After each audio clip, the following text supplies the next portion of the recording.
Stop scrolling! Narinig mo na ba ang isa sa pinakamisteryosong kaso ng hiking expedition? Ito ang Dyatlov Pass Incident.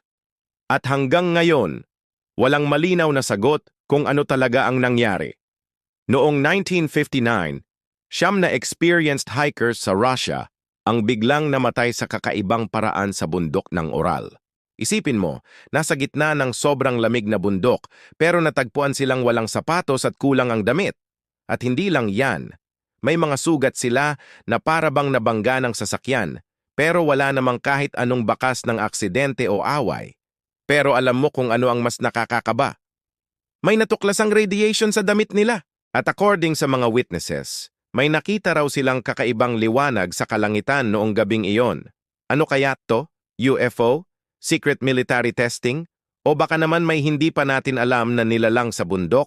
Hanggang sa ngayon maraming teorya pero walang siguradong sagot. Ikaw, ano sa tingin mo ang totoong nangyari sa Dyatlov Pass? I-comment mo sa baba ang iyong teorya. At huwag kalimutang mag-follow para sa mas marami pang real-life mysteries na magpapaisip sa'yo.